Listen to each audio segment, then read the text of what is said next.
Kirk, thanks for coming on. I really appreciate you taking the time to have a conversation with me. Would you mind telling us a little bit about yourself before we get started?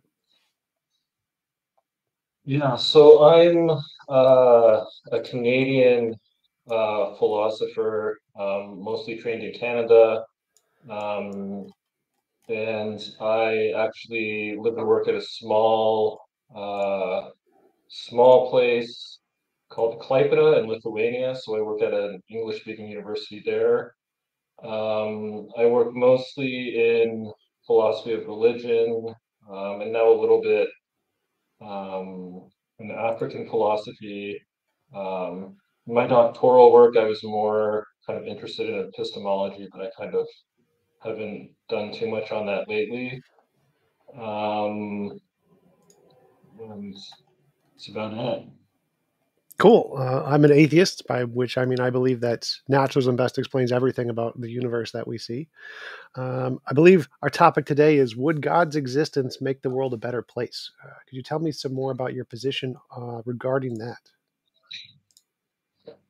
Yeah, so I had a mentor in graduate school where I did my MA at Ryerson, which is confusing because now it's Toronto Metropolitan University of Toronto. They've changed their name, so um, my class Cray was working on this topic, on this question. What difference would God's uh, value make if you found out God existed? Would you think the world is better, or would you be disappointed? Um, and I kind of thought it was one of those topics that you know, at least in conversation, not necessarily in the literature, but in conversation, it seemed like, people were dismissive of it because there was such an easy answer. Like, of course, God's existence would make things better. Lots of atheists or naturalists would say this to me in passing. And so I kind of wanted to explore, um, I guess the counterintuitive answer, just what arguments could we leverage or could we get going to show that at least in some restricted sense God's existence would make things worse. So I've actually spent most of my writing on this defending the view called anti-theism, which is just the view that God's existence makes things worse. And there are kind of different ways of restricting that claim, but I kind of took it as an interesting challenge.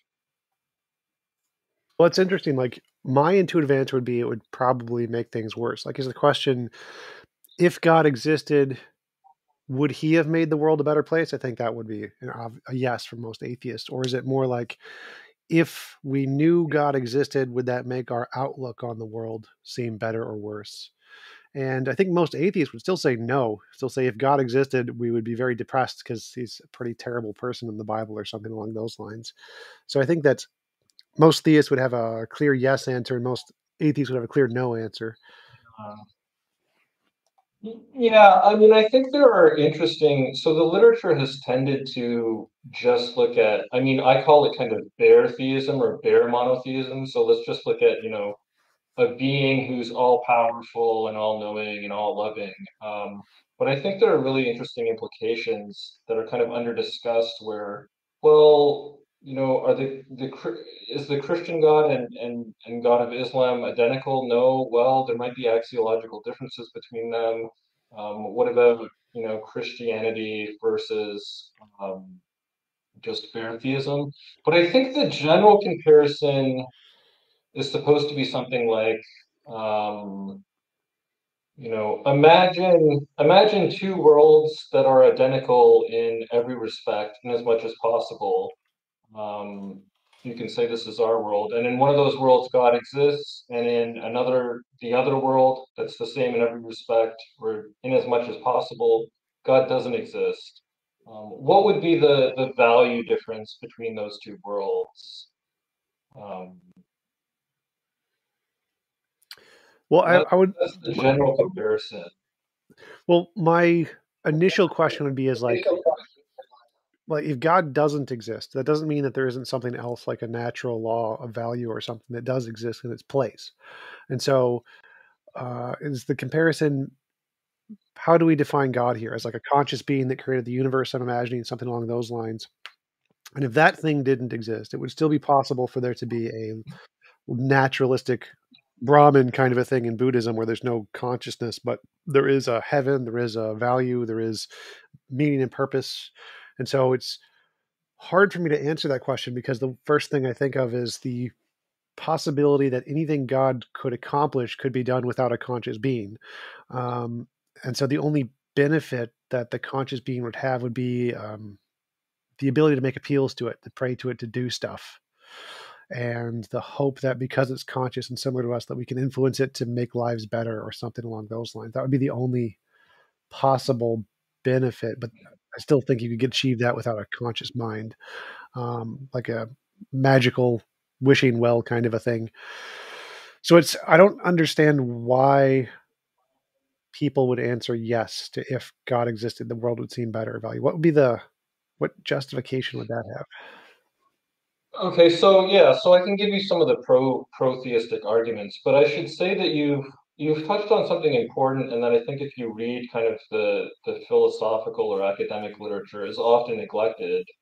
But Guy Kahane has a chapter that touches on this, where he says, "Look, um, there's a difference between atheism and naturalism," and he sort of says, you can have supernatural versions of atheism and get everything. And then I think you're making the even stronger claim that, look, you can get a lot of these goods on entirely naturalistic frameworks. So I think that's it's an open question. There are these goods associated with theism. Well, but can you get them on alternatives? But to give you some of the arguments, so people will talk about if God exists, and this is something I actually think, um, I'm a theist and I actually think this is false, but I'll give you the line anyway. So if God exists, then gratuitous evil is impossible.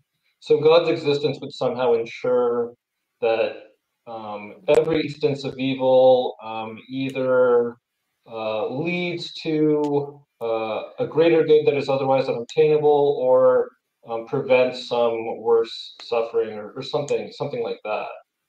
Um, skeptical theists make this claim in the literature a lot on the problem of evil.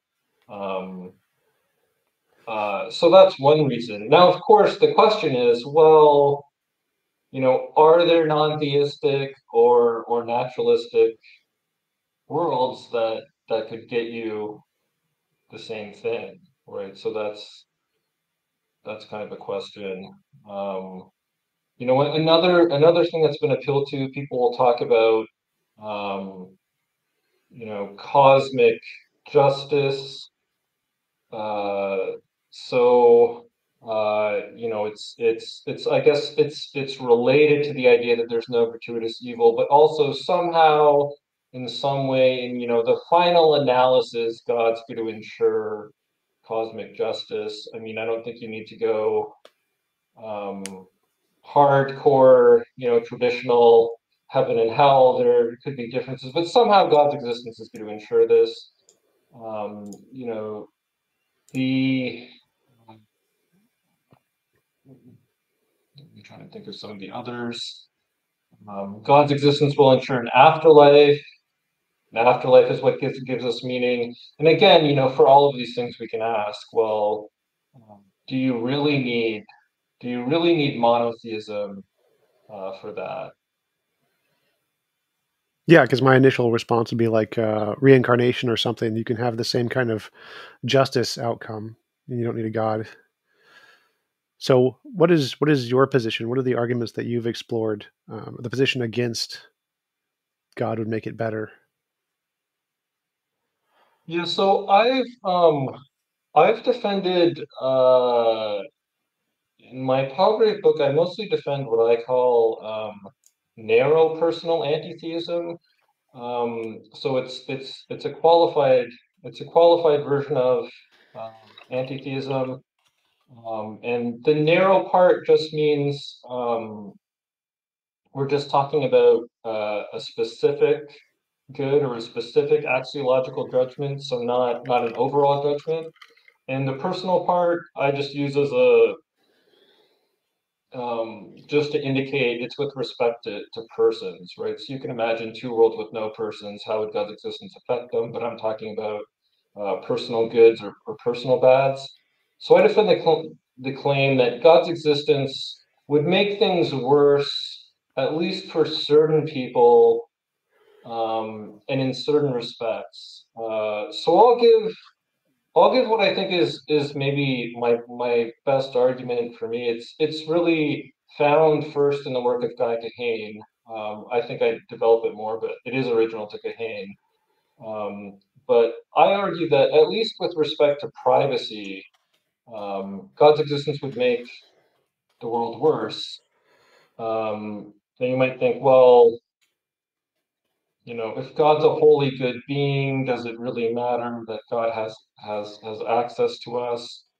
I try to motivate it with the following example. So imagine a voyeur um, who is spying on you. Um, they gain some kind of satisfaction or pleasure from this, but you don't know about it. Further imagine that they're light years away, right? They're light years away. They're spying on you. You have, it's not directly affecting you. We can just stipulate you're never going to find out about this. The voyeur's never going to release any information about you. We could add more to this story. Maybe the voyeur's even benevolent, is looking out for you. Is going to send you anonymous emails or texts to warn you about things in your life. If we say this voyeur, has more knowledge than you. I think that there's still something intuitive about the claim that you have a right to privacy from this voyeur, right?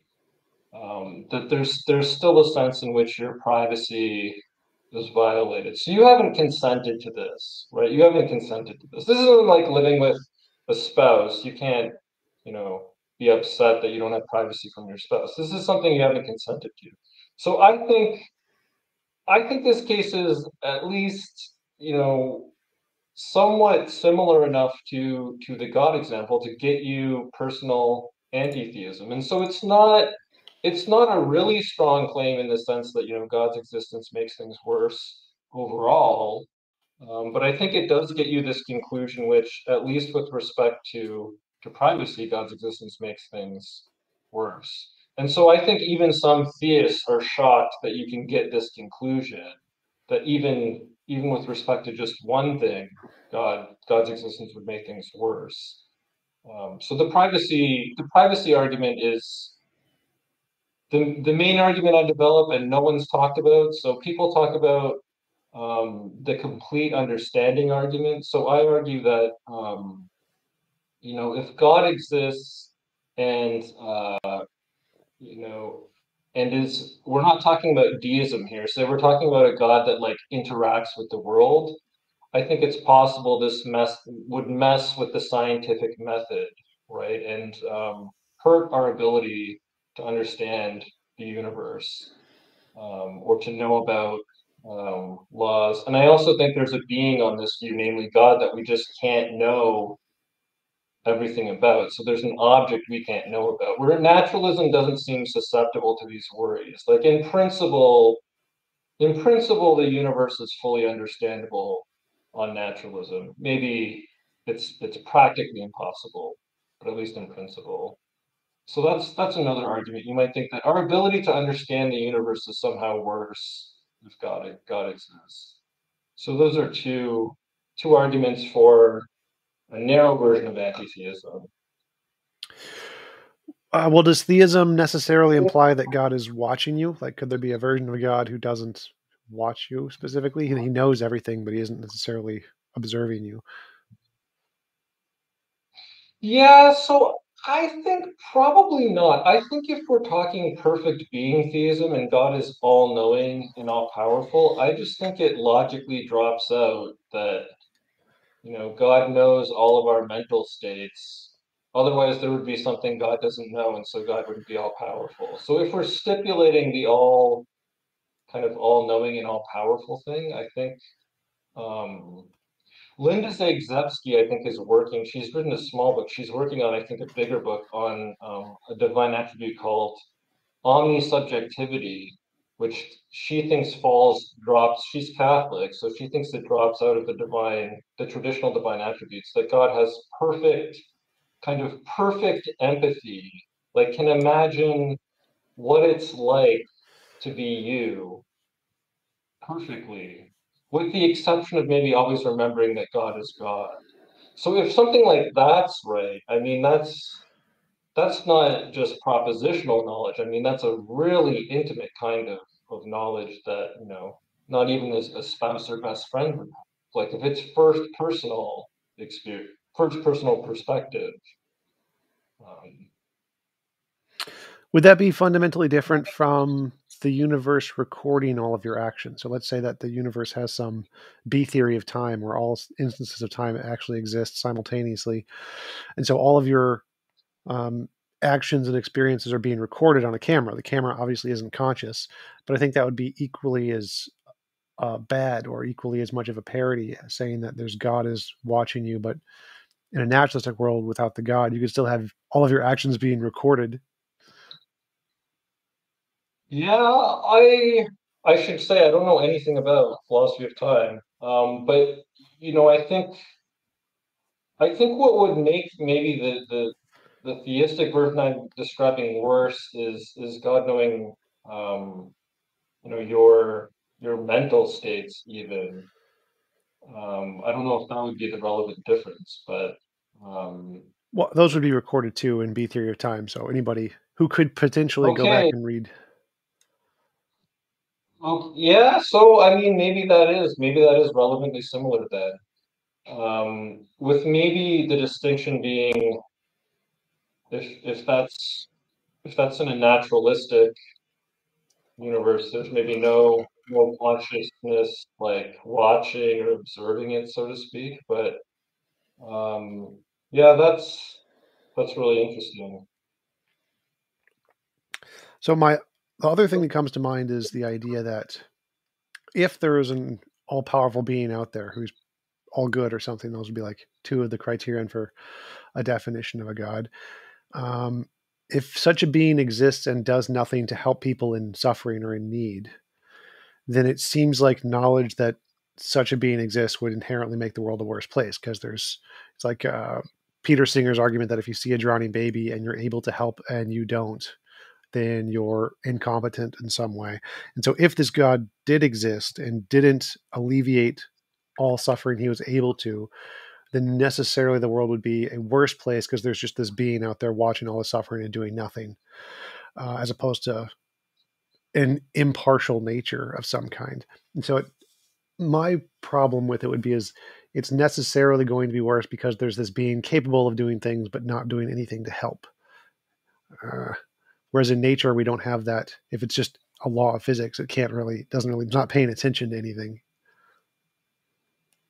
Yeah, so it sounds like I mean that's a version of it's a version of the problem of evil.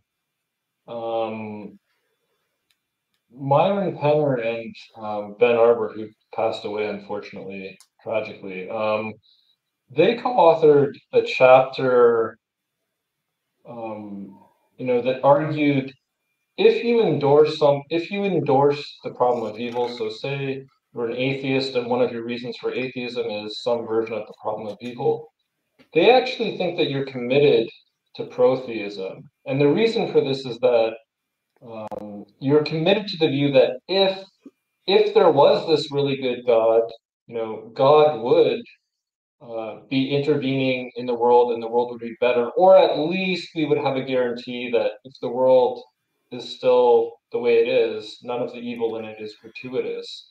So I think I mean, some theists are going to say the view that you're describing is impossible if we're really talking about a good God and an all-loving God.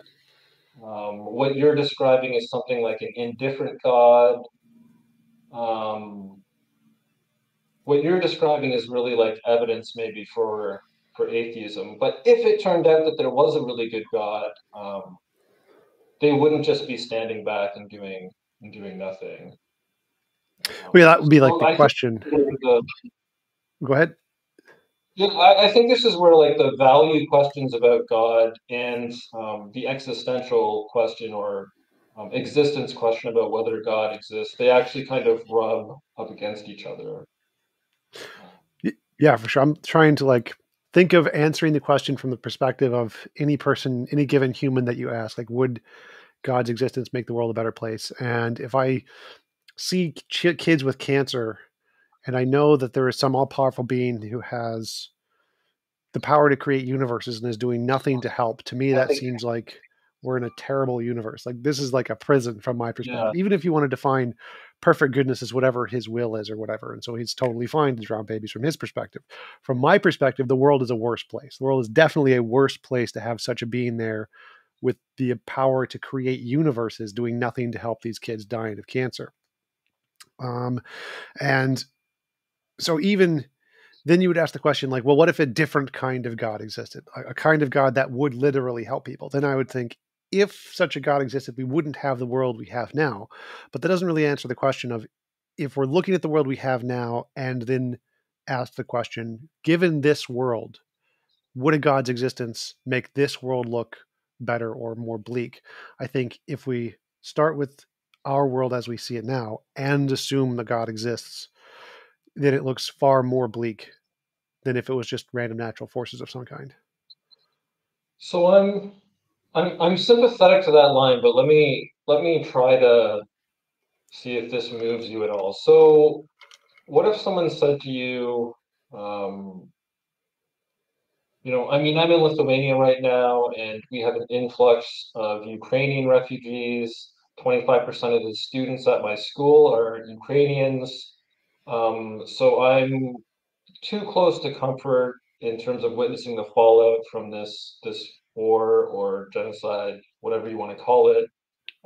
It looks like a lot of gratuitous suffering to me. Seems kind of pointless. What's the point of this? Your example is little kids with terminal cancer. What if someone could say, look, um, would you want to be in the same world if you had a guarantee? You didn't know like the mechanics or necessarily the content, but you had a guarantee that all of this suffering and evil wasn't gratuitous, that it wasn't pointless, that there was a reason for it. Even if you don't have the reason, you don't have access to the reason, but you know that there is a reason. Would that world be better Um, Better than having to be than the pointless. world, Sure. or better than whatever you think the world is now? Mm, maybe, maybe like it's kind of like asking which is less moral, to kill a baby or to punch an old lady. I think both are immoral, Yeah, yeah, and so I'd say it might be better than a world with nothing but gratuitous evil, but it would still be less good than a world without evil. And so, even given yeah, that case, it would still be immoral overall. yeah. So I think, I mean, the theist who wants to like go the no gratuitous evil route, is gonna say, well, see, like that's an upshot of theism, right? Like in the world, in one world you have gratuitous evil, and in the other world you have what is still evil, but it's Oh, your sound cut out. I can't hear you. Your sound cut out. Can you hear me? Can you hear me?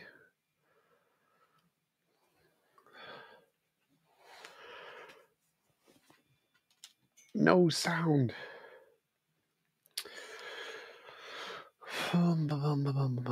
Chat.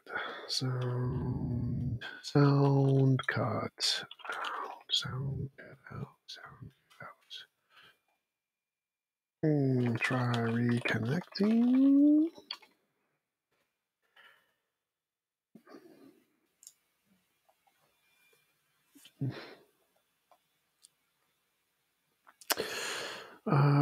Can you hear me? If you can hear me, like nod your head. I cannot hear you at all. Zero sounds. Zero sounds. The chat can hear me. Not. Oof, I see you from a different perspective, but I still cannot hear you.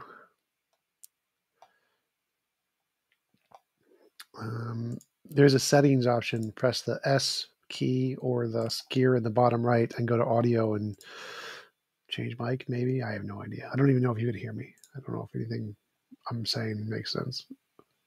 Okay, cool.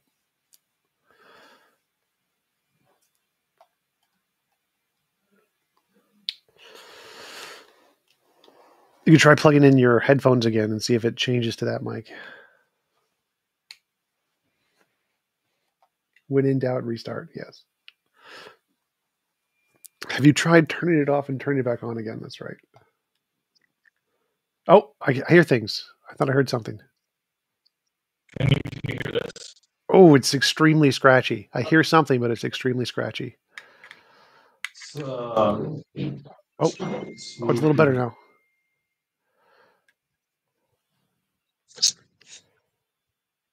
Let me see if I can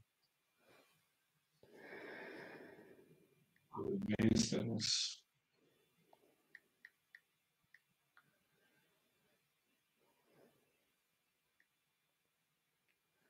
Testing. Testing, testing. Here's Oh, I hear myself. I hear myself. Is this any better? Still scratchy. What is the internet browser you're using? Are you using Safari? What? Say that again. You cut out. I cannot hear. It's cutting in and out a little bit.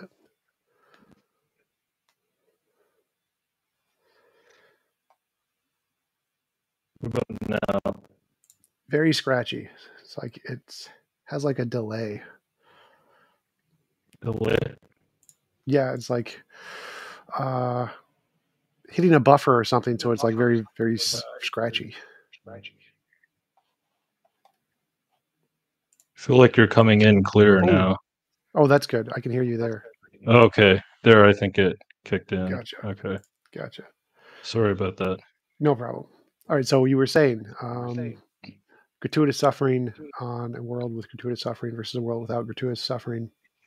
So in my view, like a world without God, I don't see why a world without God and the suffering we see today would be considered gratuitous, because it seems like the same parity would exist with it could be gratuitous or it could be not gratuitous. And so whether or not a God would there wouldn't make it more or less likely to be gratuitous suffering. Um, and so, like from a naturalistic perspective, say that it's necessary to go through this suffering in order for humans to evolve to get to the perfect world of some kind or something along those lines. So, given the laws of physics, that's just a necessary evil to get Right, there. right. So, that would be my initial thought, is that whether or not God's there doesn't, even if a non gratuitous suffering would be better, God being there doesn't increase the probability of the suffering being gratuitous versus not.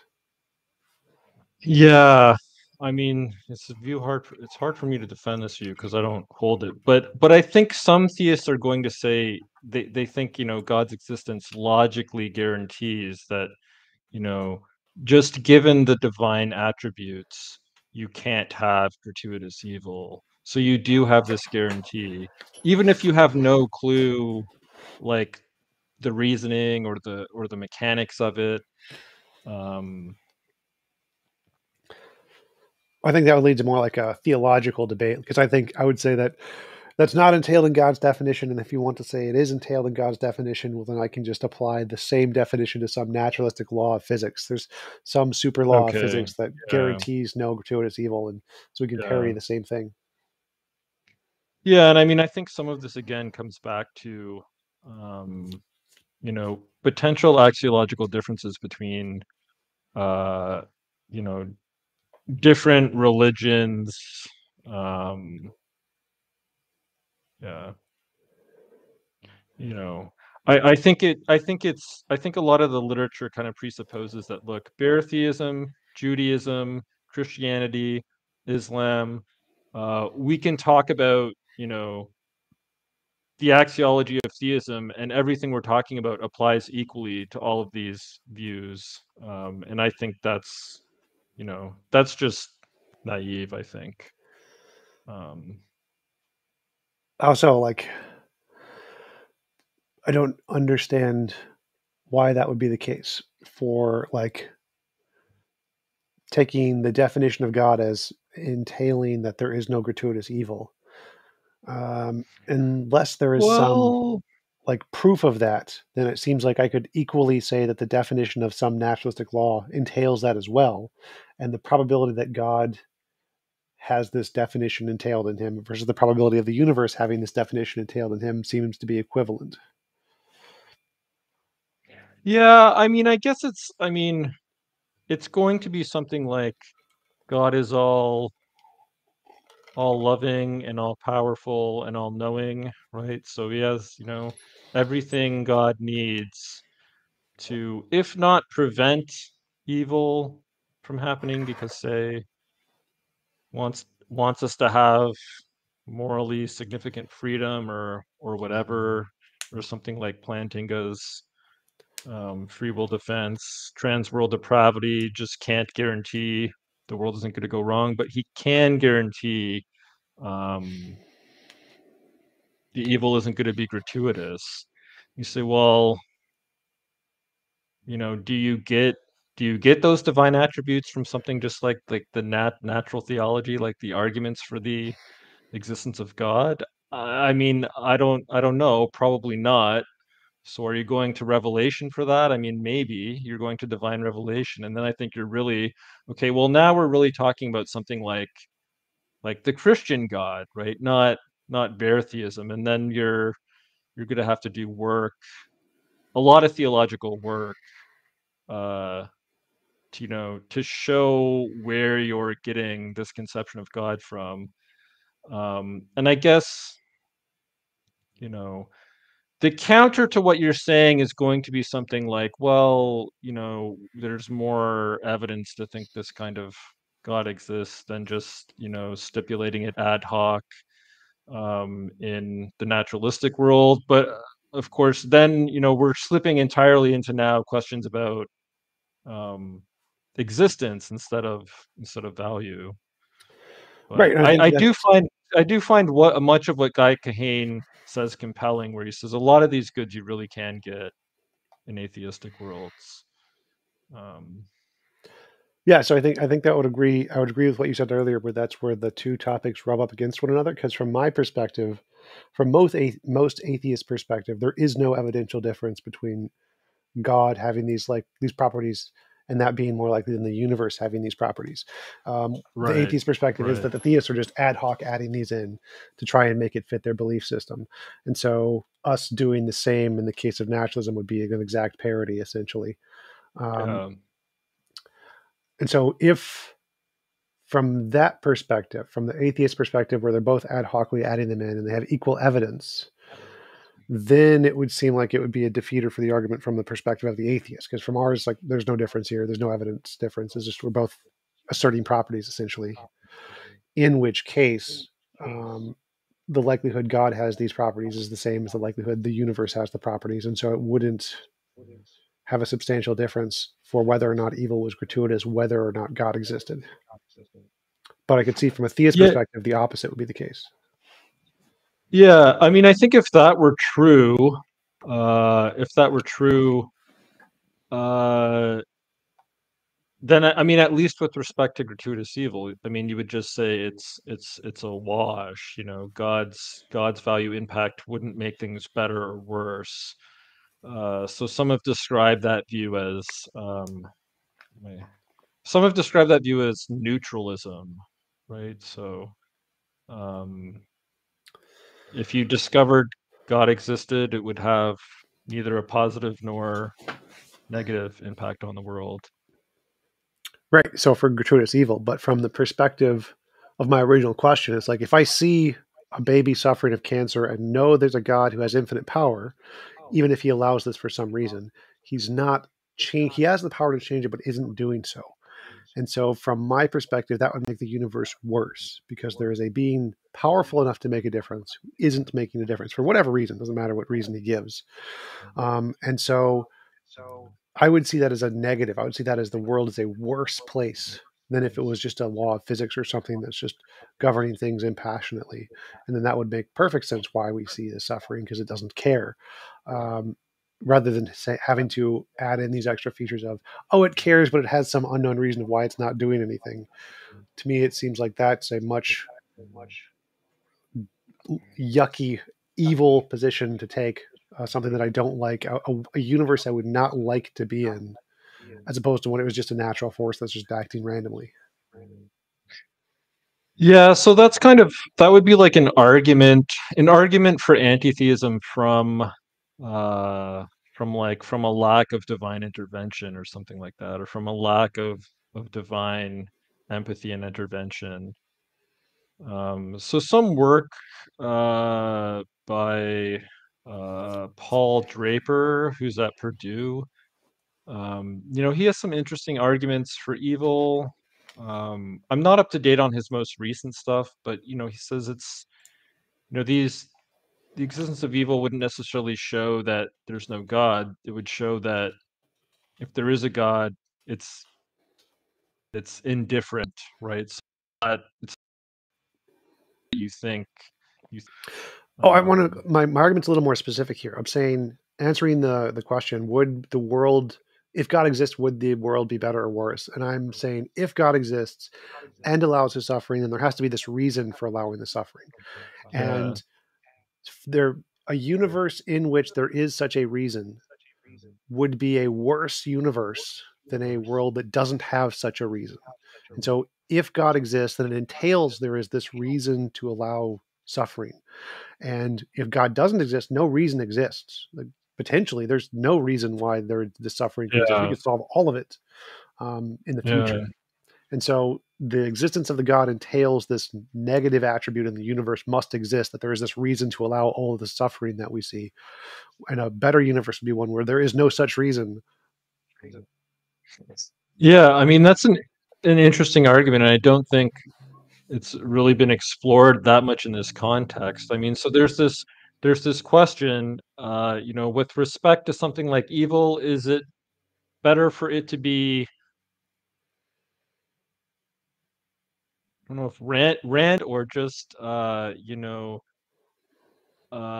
result of the banal indifference of the universe, or necessarily there has to be a reason for it. Um, yeah, I don't know that I have a good handle on how to evaluate those two things.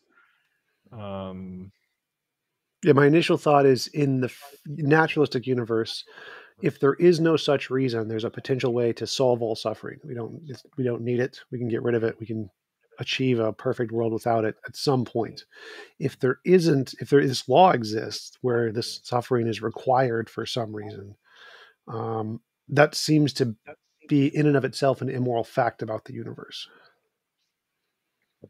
yeah, I mean, some people have responded to skeptical theism, right, by saying skeptical theism being the general idea, well, we're not in a good epistemic position to know what God's reasons are for evil, or we're not in a good epistemic position to identify whether an instance of evil is gratuitous. And some have responded that, look, this would lead to a kind of like moral paralysis, right? Like a kid's about to get hit by a car and you don't know whether to pull it out of the way because you don't know if, some greater good is going to be achieved by it. or if you don't let it get hit, some worse evil is going to happen. So I am sympathetic to that line, that you know if there's a deeper divine reason for every evil, or is this going to lead to kind of moral stagnation or paralysis, where you just you know are worried about trying to make a positive difference or something, because uh you don't know the divine plan. um you know I mean, that's another question. Would a world with a divine plan be better than one without a divine plan? I mean, presumably, if there's a divine plan, maybe this evil, or at least the permission of it, is part of the plan. Yeah, and I would say that makes it a bad plan. So I think my main argument in response to the greater good thing is like it seems like there isn't a logically possible world that humans can imagine where there is some greater good, any conceivable greater good we could ever possibly imagine could exist, but if we have all powerful, we could get whatever that good is without the consequence. So it seems like there's some arbitrary constraint between God's all powerfulness and this greater good, that there is always necessarily going to be some logically possible world where we can achieve the good without um, having the necessary evil. And if that's the case, then the only possible argument is that whatever this greater good must be, it has to be outside of any kind of logically possible conception any human could come up with, in which case it seems like a bad argument. Um, And so, from my perspective, as long as whatever the good may ever be in any logically possible world, as long as we can imagine it, it seems like there's also going to be a logically possible world where we can have that good without the suffering. And it would seem to be a defeater for the argument. Yeah, yeah. Although, you know, um,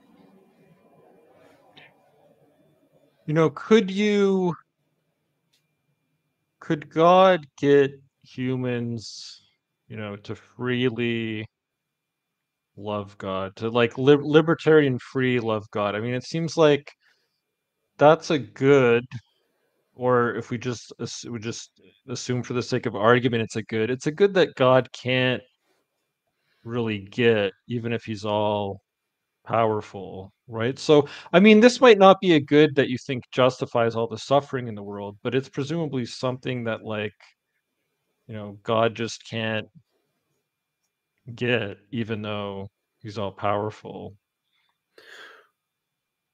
Well, what do you mean? So, my argument would be is that there is a logically possible world where we can get this good without murder or cancer or rape or whatever. Just pick any given example. So, say we want people to freely love God. Is there a logically possible world where people freely choose to love God that doesn't have child cancer? It seems like just take this world, get rid of child cancer, you have exactly that. Yeah. Yeah. Although yeah, the disease is the right, it's the right example. Um, We could even go with a harder I one mean, like murder. If we can get rid of murder, give everyone personal force fields. Just take this exact world, give everyone personal force fields where it's impossible to yeah. stab someone without their consent. It still seems like we have people who freely choose to love God, but also just no murder. And so all of the wills of the individuals have been unchanged, but the physical actions they can do have been changed. And so it seems, even if we take an example of a human's free using their free will in a bad way, we can limit that and still have people freely choosing to love God. Yeah. Um, yeah, I mean, I'm pretty sympathetic to that. I don't know how you'd have to try to connect up, people's wills with our own physical universe, connect them essentially somehow. I don't know how that would be done. Um, I do think the natural, the natural evil, more so than what kind of humans do to each other. I think, the natural evils or the diseases, I think, are kind of more challenging.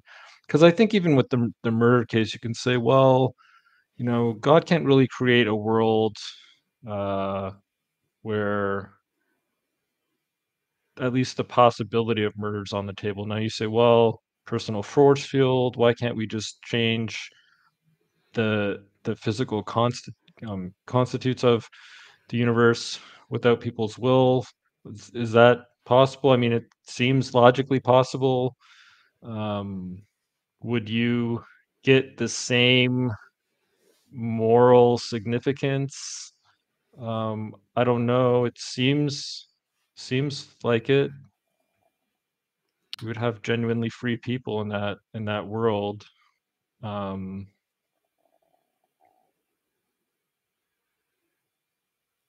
Yeah, that would be my argument. I think that we will always have there's ways to change the laws of physics to exclude murder or whatever and have an exactly equivalent morally significant world. So, for example, you mentioned consent earlier.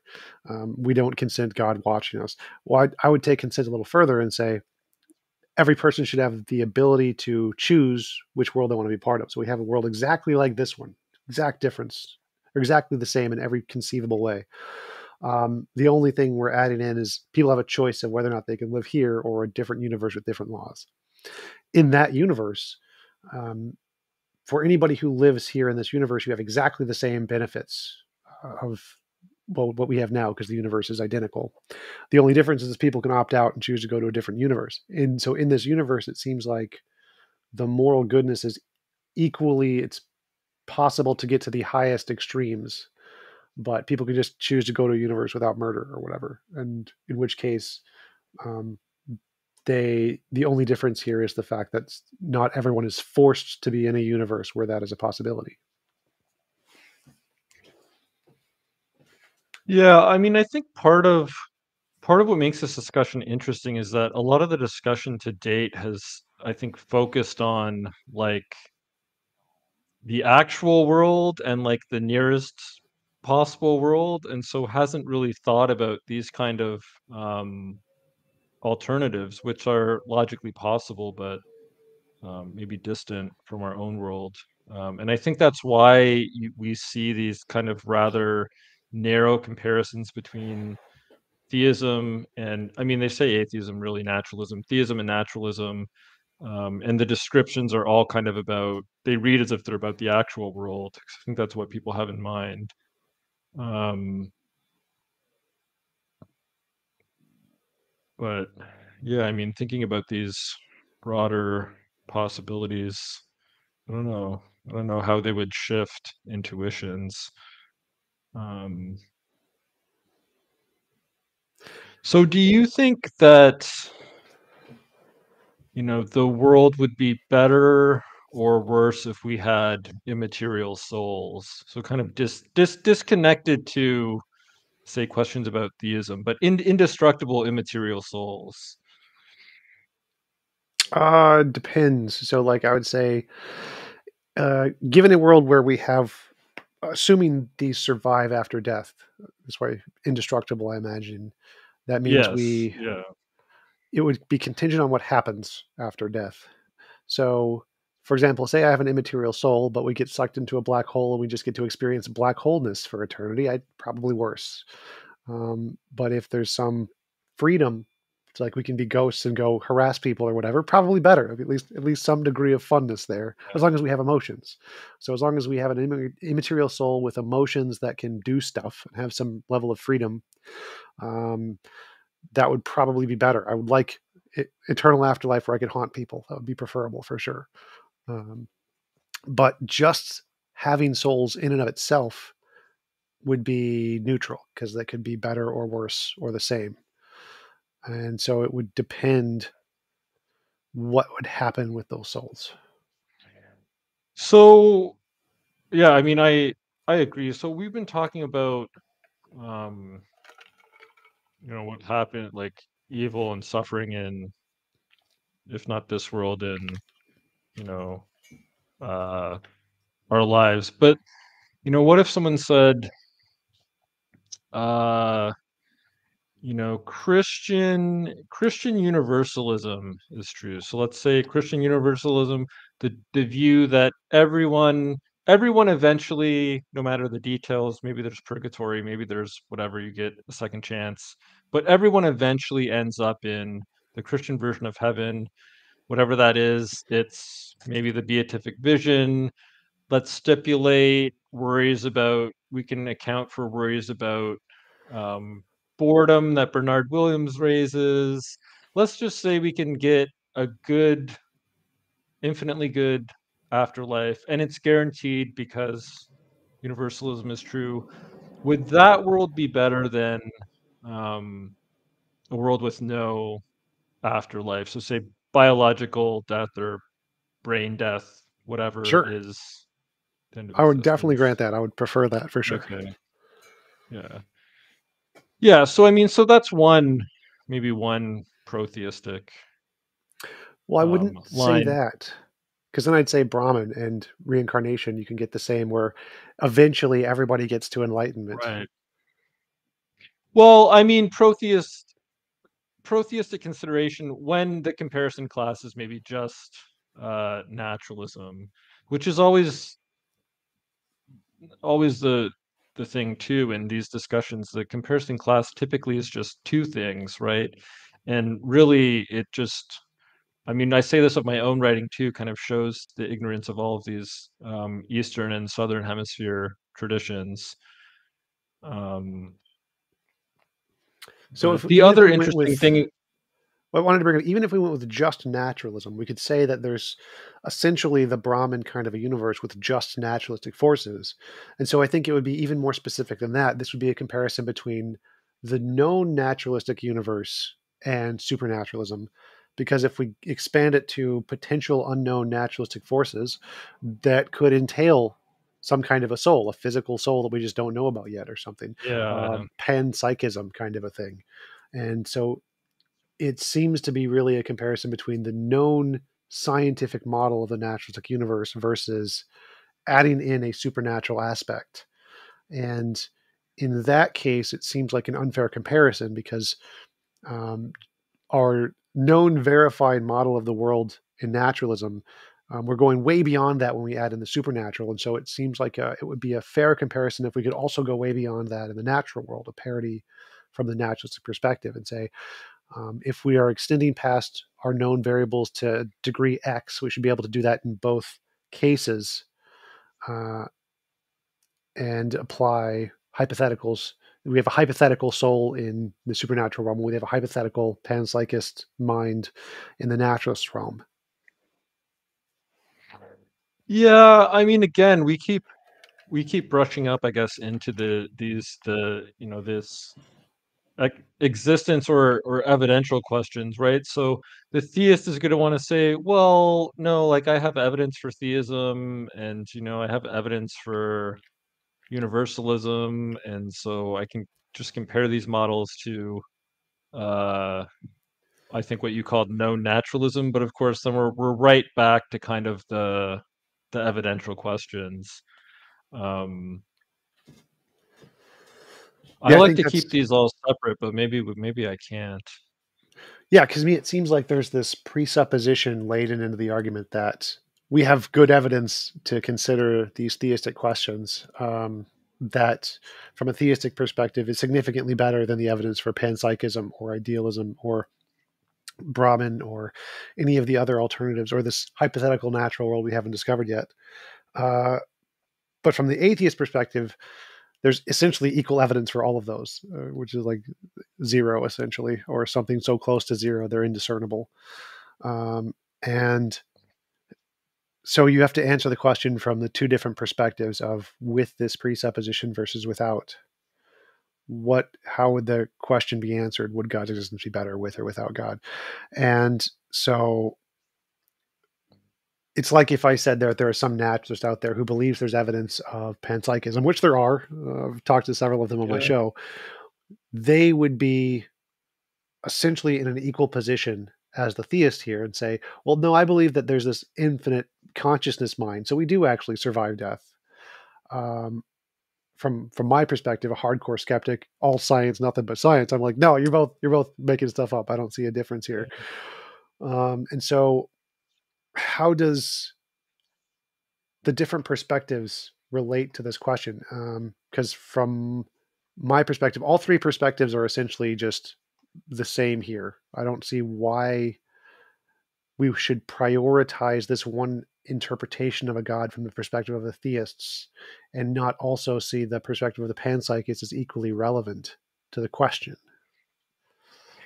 I mean, I don't think there's a principled reason. I think the answer is more sociological, it's just about the types of things that people have been interested in kind of the Anglo-American philosophy of religion. But I don't think there's any in principle reason not to kind of expand the comparison class, to panpsychism and to these other, um, maybe they're not remote. I'll say remote naturalistic possible worlds. Now maybe, and different variations of, we could talk about reincarnation and all this. Now, maybe the process of doing this will show, okay, we have 100 possible worlds now we're comparing. Maybe in this process we wouldn't be able to escape um, existential questions, and by that I just mean questions about what exists. So, questions about the truth value of these worlds, because we would look at some of them, right, and say, yeah, they're logically possible in the sense that they don't entail a contradiction, but like they're so far from the actual world. What do I care about evaluating them axiologically or trying to, like, we're just making up all these different worlds at this point. Um, and so that would be the one caveat where I don't think there's an in principle reason not to just expand the comparison class, but I do think kind of the further you go, there will be a temptation to revert back to, well, okay, no, we need to figure out what world we're actually in before we start talking about these value judgments. And maybe that's part of the sociological explanation for just why the comparisons in general have stayed so close to the actual world, or at least talked as if it's the actual world. Um, Because I can see you just continually coming up with these different examples, right? Like for any type of supernaturalistic world, I think you'd be good at just coming up with the naturalistic analog, and why can't we just say this? And then, yeah, I mean, you've got dozens and dozens of worlds, but which one is there any positive evidence to think that these worlds are out there, right? Or these possibilities will come to fruition or whatever.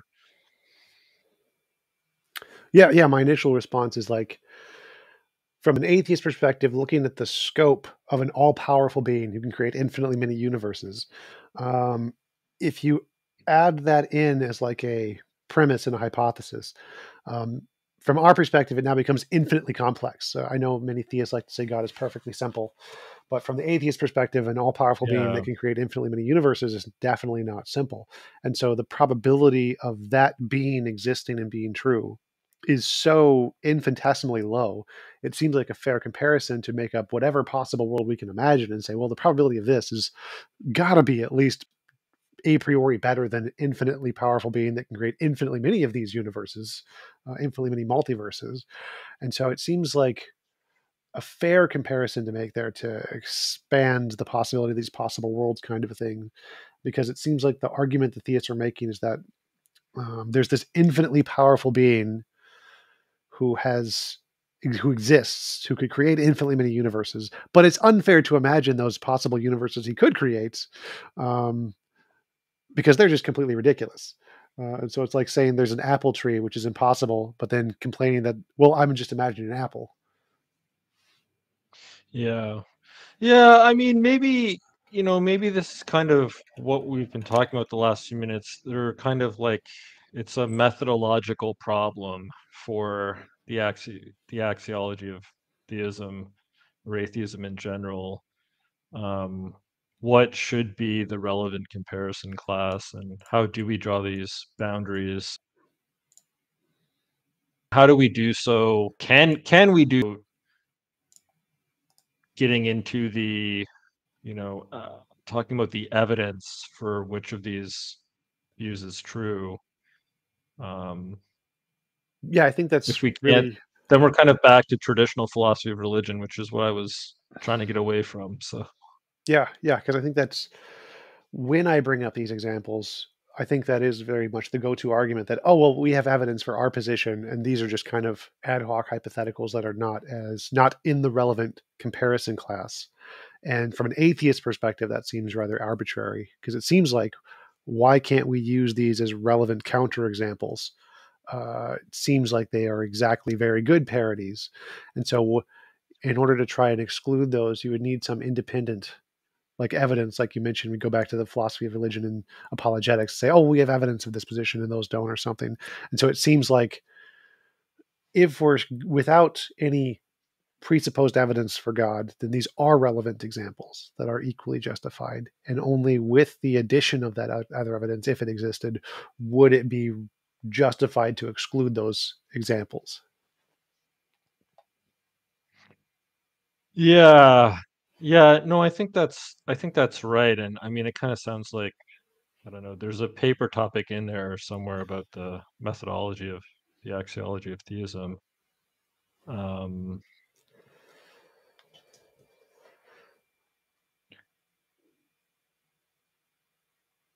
I'm trying to think you know, what Graham Oppy would say about all these different naturalistic universes you're posing. I'm not sure.